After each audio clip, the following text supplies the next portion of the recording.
Merci. La parole est à Monsieur Charles de Courson. Ma question s'adresse à Monsieur le ministre des Finances et des Comptes publics.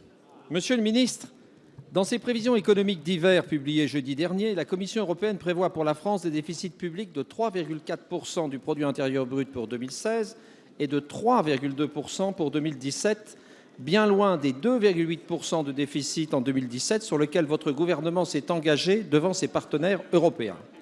Or, la France a déjà obtenu pour la deuxième fois un délai supplémentaire de 2 ans pour ramener ses déficits publics en 2017 sous la barre des 3% du produit intérieur brut, ce que n'a pas manqué de rappeler avec humour le commissaire européen Pierre Moscovici, ancien ministre de l'économie de ce gouvernement, qui a souligné le 3 février que, je cite, « l'effort demeure faible sur le déficit structurel ».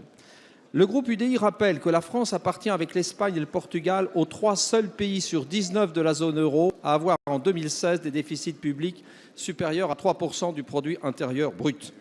Monsieur le ministre, l'engagement numéro 9 pris en 2012 par le candidat François Hollande, selon lequel, je cite, « le déficit public sera réduit à 3% du produit intérieur brut en 2013 », sera-t-il tenu avant la fin de son mandat ? En effet, le groupe UDI a beau examiner nos lois de finances successives depuis 2012, on n'y trouve pas les mesures courageuses qui permettraient de redresser nos comptes publics. D'ailleurs, le vice-président de la Commission européenne chargé de la zone euro estime, je cite, que la France ne délivre pas les efforts structurels qui lui avaient été réclamés par le Conseil européen de l'Union européenne et que le pays devra faire plus d'efforts structurels en 2017 pour corriger son déficit excessif. Et il ajoute « Ceci aurait été plus facile si plus d'efforts avaient été réalisés en 2015 et 2016 ». Fermez les guillemets. Le groupe UDI partage ces inquiétudes et vous pose la question suivante. Monsieur le ministre, quelles réformes structurelles le gouvernement compte-t-il engager rapidement pour qu'enfin la France tienne ses engagements européens et reste un leader économique en Europe ? Christian Eckert, secrétaire d'État chargé du budget. Monsieur le Président, Mesdames, Messieurs les députés, Monsieur le député Charles de Courson, vous êtes trop assidu, attentif, expert en matière financière pour laisser croire que la France ne respecterait pas ses engagements budgétaires, notamment auprès du Parlement, puisque voter une loi de finances, exécuter une loi de finances, c'est d'abord respecter les autorisations données par le Parlement.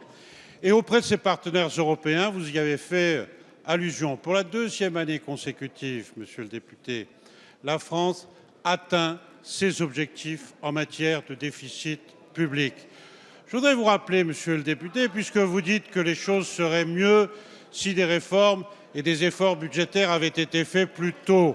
Je voudrais vous rappeler, monsieur le député, qu'en 2010, le déficit du budget de l'État était de 148,8 milliards d'euros.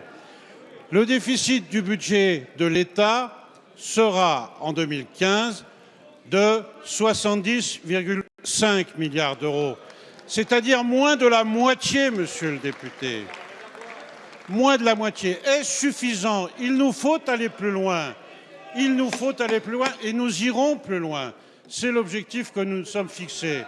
Et les prévisions, les commentaires de la Commission récemment ne prennent pas en compte les nouvelles décisions que vous avez prises, que le Parlement a prises et la trajectoire de nos finances publiques est respectée. Plutôt que de jouer les peurs, reconnaissez avec nous que depuis 2010, et il y a eu la crise, mais que depuis 2010, le déficit de notre pays a été divisé par 2.